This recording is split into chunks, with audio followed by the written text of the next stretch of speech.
Financially useless? Really? I stared at the divorce papers on my desk, my hands trembling with a mixture of anger and disbelief.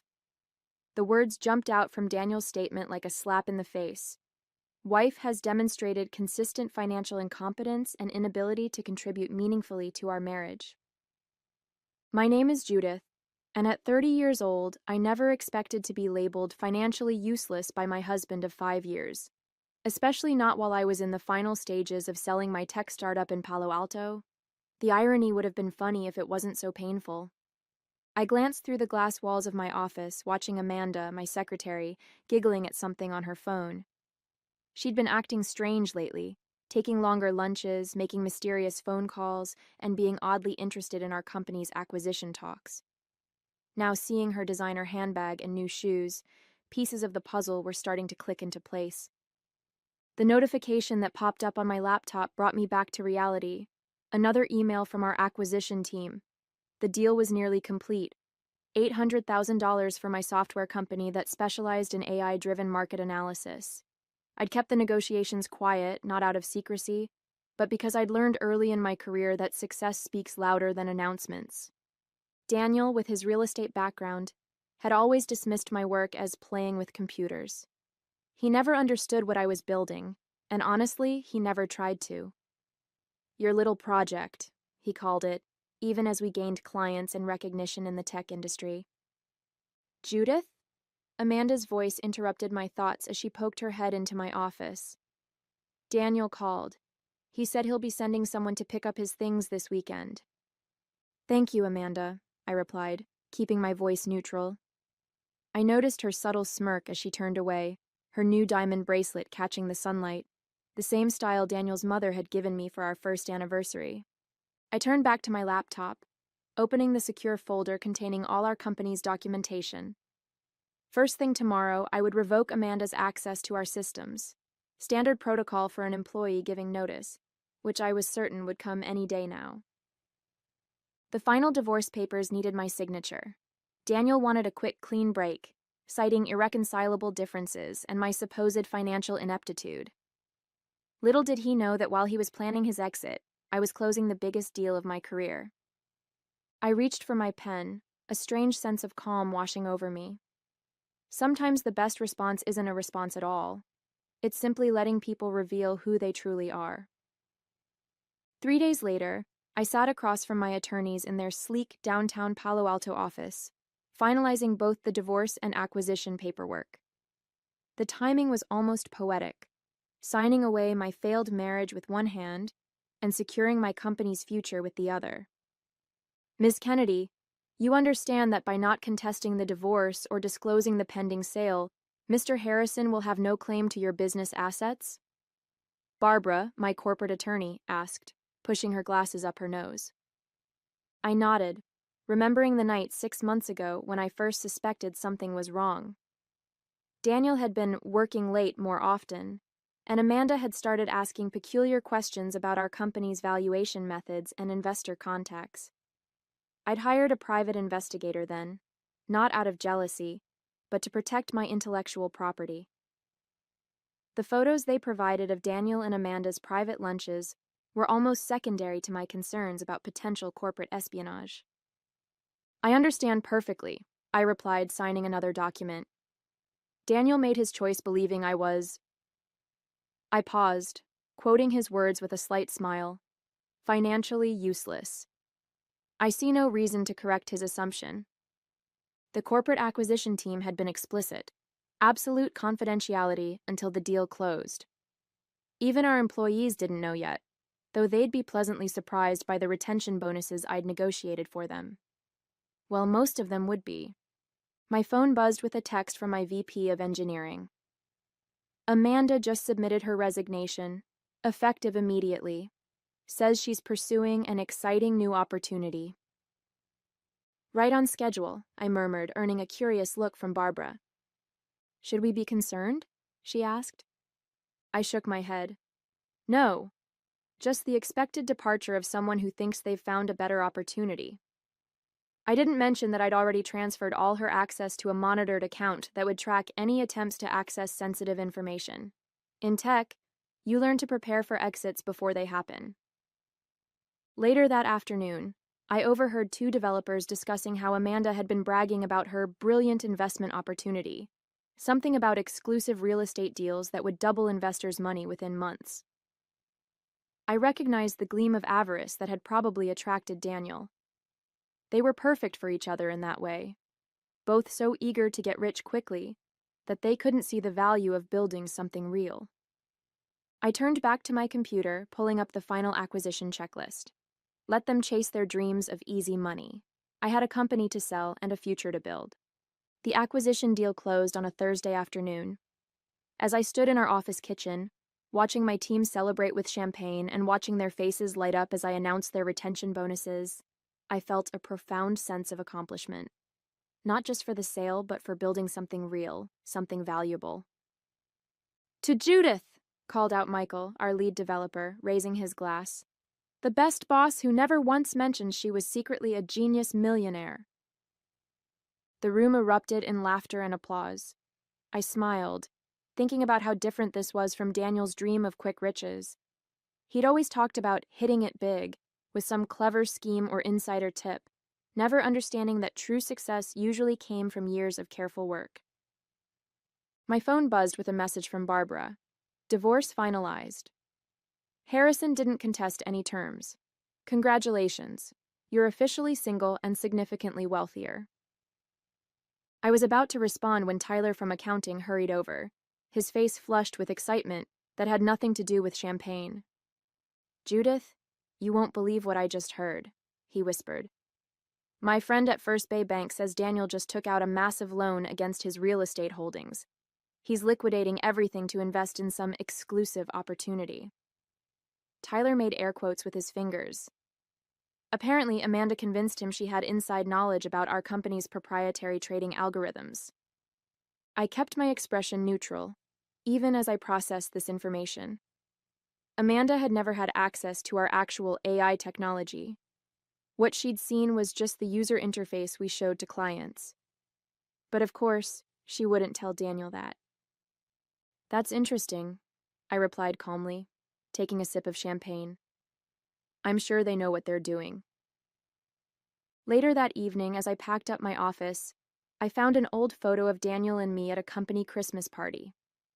He was looking at his phone as usual, while I was discussing a new project with our developers. It seemed fitting now. He had never really been present in my world, always looking for something better, something faster. I dropped the photo in the recycling bin and picked up my laptop. Tomorrow, we'd begin the integration process with our acquiring company. I had a 3-year contract to continue leading my team, developing our technology further with the resources of a major tech firm behind us. As I walked to my car, I saw a text from my old private investigator. "Thought you'd want to know. AM just bought one-way tickets to the Cayman Islands. Solo traveler." I didn't respond. Instead, I turned off my phone and drove home to my new condo in the hills, where I had a glass of wine on the balcony, watching the sunset over Silicon Valley. Sometimes success isn't about getting even. It's about moving forward and letting others face the consequences of their own choices. 2 months after the acquisition, I was deep in meetings about expanding our AI platform when the first signs of Daniel and Amanda's downfall began to surface. I was reviewing integration plans with our new parent company when Lisa, my former assistant from accounting, called. "Have you seen the news?" she asked without preamble. "Daniel's real estate office just announced they're closing. There's a crowd of angry investors outside their building." I pulled up the local business news on my laptop. Sure enough, there was Daniel's office, with a group of people holding signs about fraud and demanding their money back. I recognized several faces, other real estate agents who had worked with him over the years. Apparently, they all invested in some kind of exclusive investment fund, Lisa continued. Something about proprietary trading algorithms and guaranteed returns. Sound familiar? I muted my phone and took a deep breath.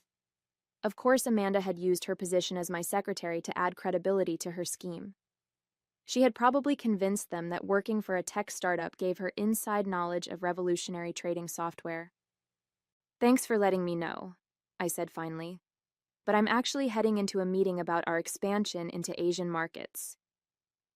After hanging up, I turned my attention back to my actual work. Our AI technology was proving even more valuable than anticipated, and we were already exceeding our first quarter projections. I had a responsibility to my team and our investors to stay focused on real opportunities, not drama from my past. But the situation with Daniel and Amanda was impossible to ignore entirely. Over the next few days, more details emerged. They had convinced not just Daniel's colleagues, but also several of his wealthy clients to invest in their exclusive fund. The promise of proprietary trading algorithms, supposedly based on insider knowledge from their connection to my company, had been too tempting to resist. "Mrs. Harrison?" A voice interrupted my thoughts. I looked up to see a detective standing in my office doorway. "It's Ms. Kennedy now," I corrected him. "How can I help you?" "We're investigating a potential investment fraud involving Amanda Martinez and Daniel Harrison. We understand Ms. Martinez was employed here?" I nodded, pulling up Amanda's employment file on my computer. "She was my secretary for 2 years. Her access was limited to basic administrative functions. She had no involvement with our proprietary technology." The detective took notes as I outlined Amanda's role and responsibilities. "And when did she resign?" "About 2 months ago, right before my divorce was finalized." I handed him a copy of her resignation letter. Everything was documented through HR. "Are you aware that she and Mr. Harrison have disappeared with approximately $3.2 million in investor funds?" I kept my expression neutral. "No, but I'm not surprised. Amanda was very interested in our company's acquisition talks, though she never had access to any sensitive information. I assume she used that perceived connection to add credibility to whatever scheme they were running." The detective looked at me curiously. "You seem very calm about this." I gestured to the busy office beyond my glass walls, where my team was working on actual innovations. "I'm running a legitimate technology company that just sold for $800,000 and is now expanding globally. I don't have time to worry about people who chose to believe in get-rich-quick schemes." The next few weeks brought a cascade of revelations. During my morning coffee run at my favorite Palo Alto cafe, I overheard 2 of Daniel's former colleagues discussing their losses. "He took everything. My retirement savings, my kids' college fund," one man said, his voice breaking. "Amanda showed us all these fake trading reports, said we were making 40% returns monthly." "How could we have been so stupid?" his companion replied. "Just because she worked at a tech company, we thought—" I quietly paid for my coffee and left. Back at the office, I had more important matters to focus on. Our AI platform was expanding faster than projected, and I was interviewing potential leads for our new Singapore office. Real success, built on real innovation. That afternoon, Barbara called with an update. "The FBI is involved now," she said. "Apparently, Amanda and Daniel set up shell companies in 7 different states. They're estimating total losses around $5 million. "Any sign of them?" I asked, more out of curiosity than concern. "The Cayman Islands account was emptied 2 days after they arrived. They were last seen boarding a yacht, but surveillance lost track of them after that." Barbara paused. "The investigators want to know if you'd be willing to make a statement about Amanda's role at your company." I considered this. "Send them our HR records and my previous statement. Amanda was a secretary who had no access to our technology. Anything she claimed otherwise was fraud, plain and simple." "They also found some interesting emails," Barbara added. "Apparently, Daniel was bragging to investors about how he was leaving his financially useless wife just before hitting it big with this investment scheme. The timing is ironic." I smiled slightly, remembering his words in the divorce papers. "Karma often has better timing than we do, Barbara. Now, I need to prep for my board presentation. We're looking at expanding into medical AI applications." Later that day, I walked through our office, watching my team at work. The acquisition had allowed us to hire more developers, and our technology was evolving in ways I'd only dreamed of before. On one screen, I saw our AI analyzing cancer treatment outcomes. On another, it was predicting climate change patterns. My phone buzzed with a news alert. Local real estate mogul and former tech employee wanted in multi-million-dollar investment scam. The article included photos of Daniel and Amanda looking polished and professional, promising incredible returns based on proprietary AI trading algorithms. Michael, my lead developer, glanced at my phone. "Hard to believe they thought they could fake our technology," he said. "We've spent years developing these algorithms." "People believe what they want to believe," I replied, setting my phone aside, "especially when they're looking for easy money." "Speaking of money," Michael grinned, "the medical AI prototype just passed its first round of testing. The venture capital firms are already calling." I smiled, turning my attention to the future rather than the past. While Daniel and Amanda had been selling lies, we'd been building something real, technology that could actually change lives. "Let's focus on that," I said. "We have a lot of work to do." 6 months into our acquisition integration, I was presenting our medical AI breakthroughs at a major tech conference in San Francisco when the story finally broke wide open. The Wall Street Journal had published an extensive expose on Daniel and Amanda's scam, complete with details that even I hadn't known. During a break between sessions, I scrolled through the article on my tablet. They had apparently started planning their scheme the moment our acquisition talks began.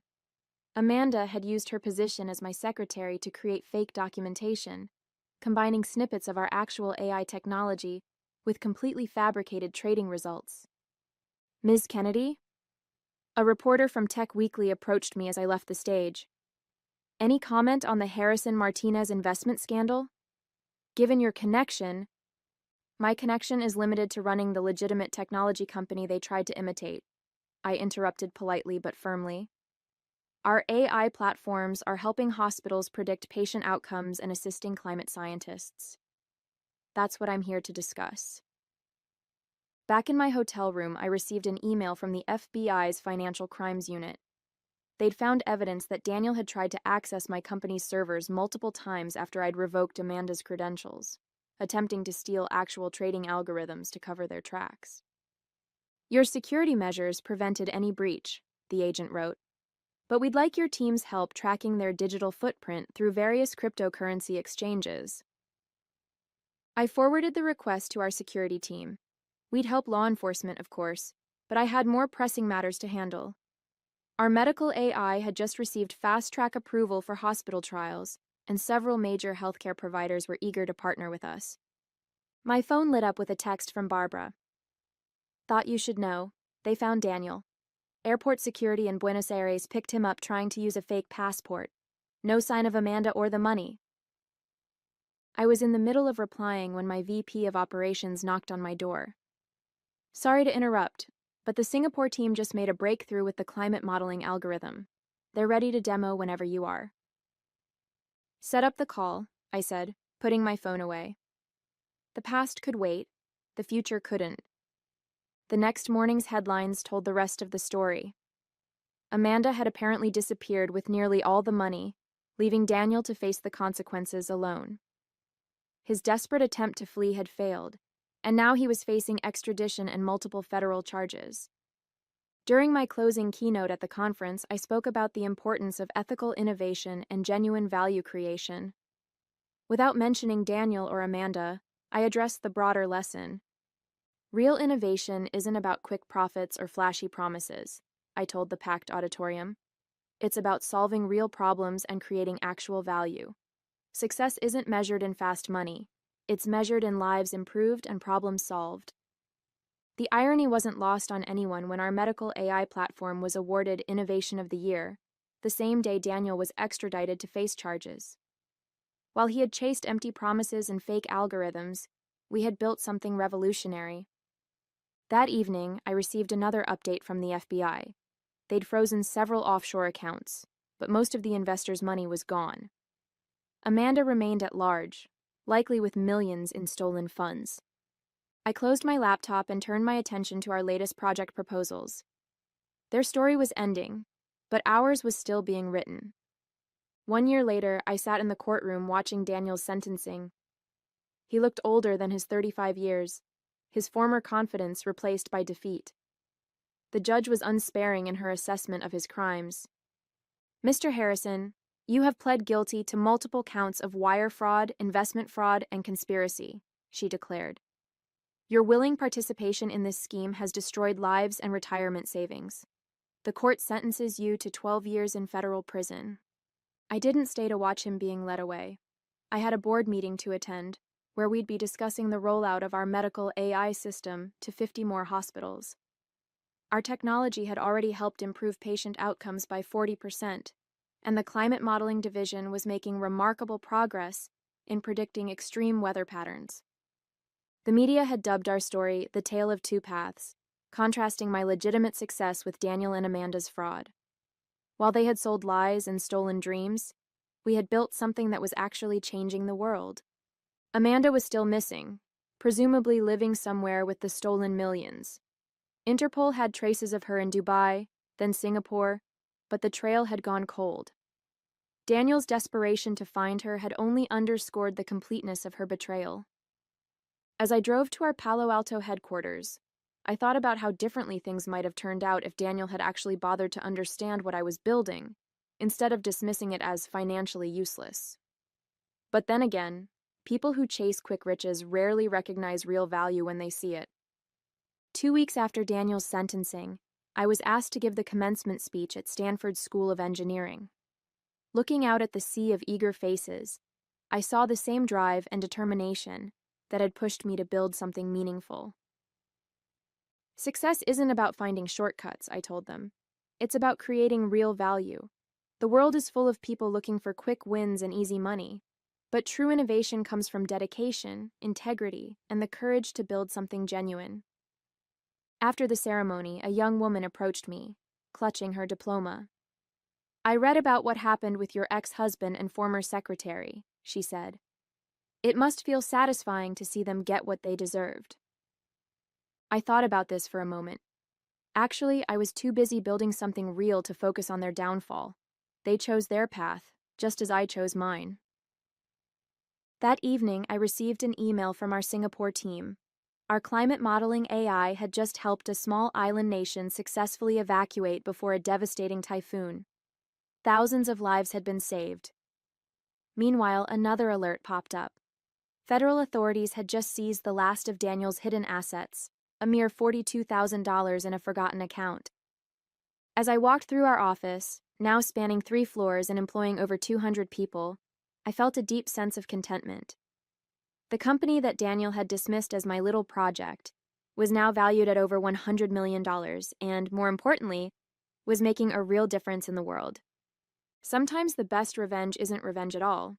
It's the simple satisfaction of building something meaningful while others chase shadows.